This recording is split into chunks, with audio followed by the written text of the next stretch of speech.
Assalamualaikum dan salam sejahtera. Saya Dr. Nur Habibah binti Kadiran dari IPG Kampus Pendidikan Islam akan membantangkan satu projek inovasi bersama rakan saya, Ali Imran bin Mat Shah dan juga Badruddin bin Yatiban. Tajuk inovasi kami ialah model ASAP, iaitu model pelaksanaan khidmat komuniti di perkampungan orang asli. Saya terangkan dahulu berkenaan dengan model ASAP. Model ASAP ini adalah satu model pelaksanaan khidmat komuniti. Jadi dia merupakan satu model gabungan daripada model konseptual soft skill oleh Batch and Millman 1996 dan juga model Salak oleh Irrahman Harun 2018. Model ASAP ini adalah satu akronim yang merujuk kepada A iaitu aktiviti, S siapa, A alatan dan K keterangan. Di mana model ini secara umumnya adalah untuk melihat insaniah, soft skill pelajar dalam kemahiran menyelesaikan masalah atau berfikir secara kritis melalui penglibatan mereka dalam aktiviti kemasyarakatan dan keusahawanan. Kalau kita lihat dalam model ASAP ni ada 4 elemen itu. Aktiviti, siapa, keterangan dan juga alatan. Mari saya jelaskan dengan lebih lanjut berkaitan dengan inovasi ini. Baiklah. Untuk sebagai pengenalannya, model ASAP ini adalah satu panduan yang sangat praktikal untuk menjalankan program khidmat komuniti bersama masyarakat di perkampungan orang asli. Sebelum ini, saya telah melaksanakan program ASAP ini di kawasan pedalaman dan juga di kawasan perkampungan. Tetapi untuk kali ini, inovasi ini adalah dijalankan di perkampungan orang asli. Berpandukan kepada model ini, pengurusan sesebuah program menjadi lancar dan sistematik. Dia juga menjadi panduan yang disediakan untuk membantu setiap aktiviti yang dijalankan mengikut masa yang diperuntukkan dan setelah dilaksanakan inovasi ini, dia telah berjaya menghasilkan satu aktiviti yang menarik dan mencapai objektif yang telah digariskan. Kita lihat dulu permasalahan kajian mengapa saya bentuk atau saya cipta atau saya sediakan inovasi ini. Beberapa masalah telah dikenal pasti semasa program khidmat komuniti yang telah dilaksanakan di perkampungan orang asli di Betau dahulu di Kuala Lipis, Pahang pada tahun 2016 di mana semasa kami menjalankan aktiviti itu di kawasan perkampungan tersebut, kebanyakan banyak daripada aktiviti tidak dapat dijalankan dengan lancar. Kerana apa? Kerana kekurangan peralatan yang kami bawa. Kerana apabila kita telah memasuki kawasan perkampungan orang asli, kedudukannya lokasi sangat jauh di pedalaman. Jadi kami tidak mampu untuk keluar untuk mencari keperluan untuk mencukupkan untuk aktiviti yang akan dijalankan. Akibat daripada masalah ini menyebabkan pengurusan masa yang kurang cekap. Beberapa aktiviti yang dirancang tidak dapat dilaksanakan mengikut masa yang telah ditetapkan kerana bertembung dengan aktiviti lain yang mengambil masa yang agak lama kerana kekurangan peralatan. Jadi kalau kita lihat inovasi yang kami model ini model inovasi model ASAP ni kalau kita lihat ia telah menyediakan satu senarai semak yang lengkap dan sistematik yang boleh digunakan sebagai panduan kepada sesiapa sahaja yang akan melaksanakan program khidmat komuniti di kawasan pedalaman. Tidak kiralah di perkampungan orang asli atau di kawasan pedalaman yang lain. Kalau kita lihat, kaedah ini adalah kaedah yang terbaik untuk menyediakan senarai semak yang lengkap bermula dengan jenis aktiviti yang akan dijalankan, individu atau kumpulan yang melaksanakan aktiviti, untuk siapa, peralatan yang perlu disediakan, serta keterangan yang terperinci bagi setiap aktiviti yang sedang dan yang akan berlangsung. Selain daripada itu, keistimewaan model ASAP ni, dia mempunyai panduan yang jelas tentang aktiviti yang akan dijalankan secara terperinci. Okey, mari kita lihat contoh bagaimana program ini, model ini saya gunakan untuk menjalankan program di kawasan perkampungan orang asli. Okey.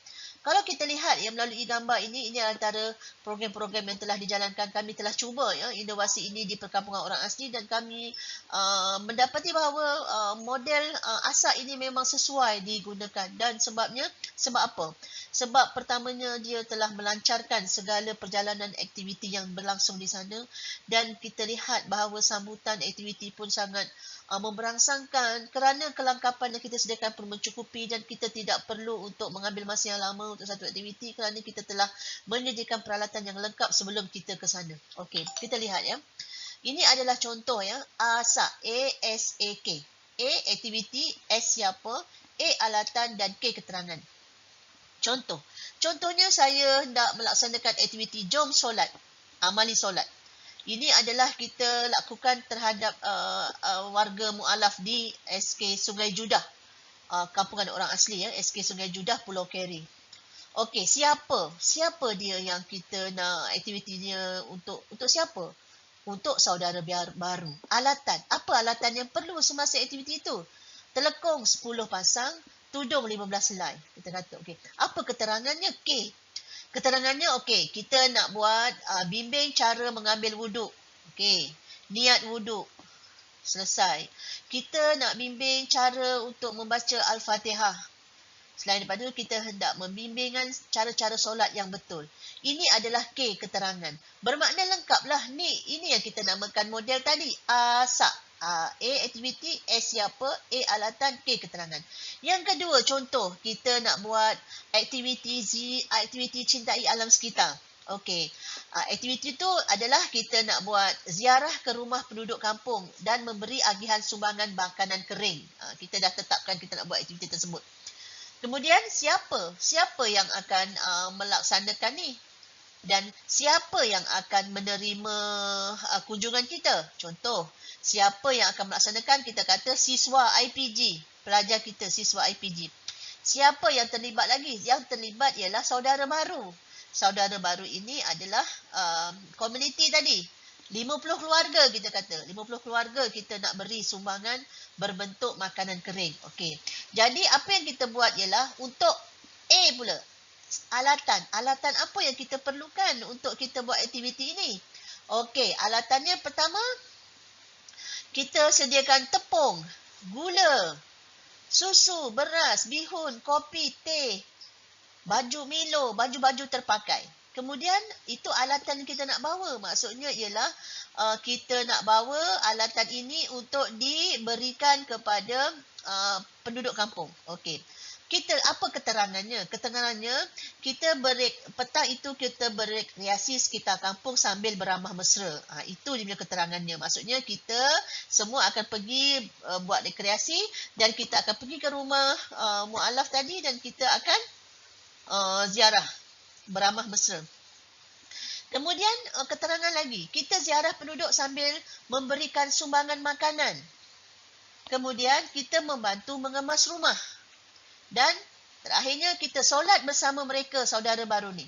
Maksudnya kalau saudara baru kita solat bersama mereka. Itu adalah keterangan kepada aktiviti tadi. Jadi lengkaplah di sini kalau kita nak buat aktiviti ni.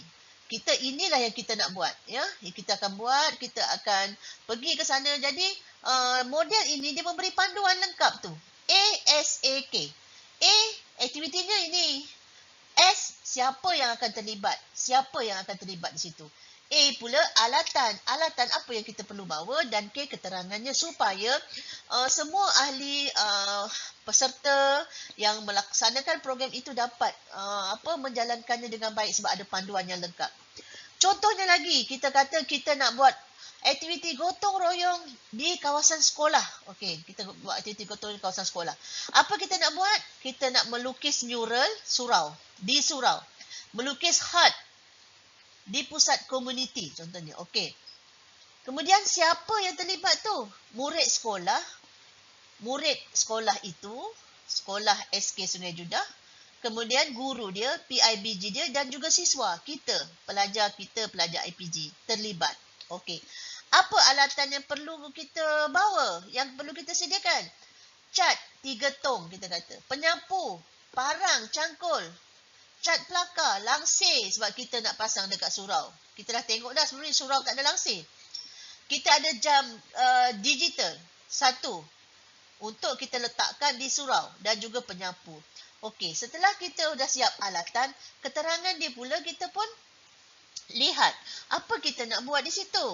Okey, kita akan membuat mural tembok masuk ke sekolah. Yang kedua, kita akan mengecat tandas tembok belakang kantin. Kita melukis mural di bangunan sekolah, membuat papan tanda di setiap kelas dan tandas, melukis had di dalam dan luar surau, mengecat bahagian luar surau, mengemas dan memasang langsir surau, pusat komuniti, menyediakan telekong dan juga menyusun atur dalam pusat komuniti. Ini adalah keterangannya. Jadi kalau saya daripada contoh yang saya jelaskan tadi, menunjukkan bahawa model asas ini telah memberi sebagai macam seolah-olah macam satu panduan. Satu panduan model bagaimana kita nak melaksanakan perkhidmat komuniti di kawasan perkampungan orang asli. Seperti mana kenapa saya kata kampung orang asli? Sebab dia adalah satu tempat yang sangat jauh di pedalaman. Kemudian sebelum kita ke sana, kita perlu membawa semua peralatan yang lengkap mencukupi untuk mengelakkan kita kekurangan semasa kita melaksanakan aktiviti. Kerana apa? Kalau kita kurang aktiviti, kita tidak mampu untuk keluar ke bandar mencari peralatan baru kerana jarak yang jauh. Ya. Jadi di sini itulah kenapa model asas ini sangat perlu diwujudkan, boleh dijalankan di kawasan perkampungan orang asli. Okey, ini adalah contoh lagi aktiviti-aktiviti yang kita jalankan di kawasan perkampungan orang asli. Kalau kita lihat selama 4 hari 3 malam, kita telah melaksanakan sebanyak 20 aktiviti 20 aktiviti yang kita laksanakan telah mendapat sambutan, mendapat sokongan daripada orang-orang kampung di situ ya. Kerana bagaimana kan kita dengan menggunakan model asas ni kita dapat menyediakan peralatan yang mencukupi dan juga semua kerja buat dan semua aktiviti dapat dijalankan dengan baik ya. Okey, novelty. Apa novelty model ini? Ya, pembinaan model asas ini adalah berdasarkan kepada kajian yang teliti.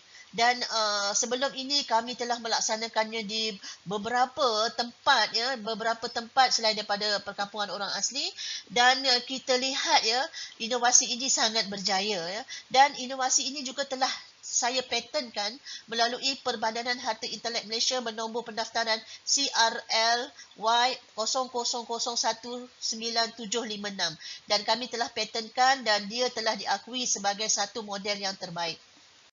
Okey, potensi komersialan ya, maksudnya model ini adalah berpotensi untuk dikomersialkan. Kerana apa? Sebab ia boleh disebar luas melalui penerbitan buku kerana dia telah terbukti berjaya dilaksanakan melalui aktiviti ataupun yang telah saya jelaskan sebelum ini. Jadi kalau kita lihat ya melalui inovasi ini, pelaksanaan program khidmat komuniti menjadi mudah, sistematik dan teratur serta aktiviti menarik dapat dijalankan.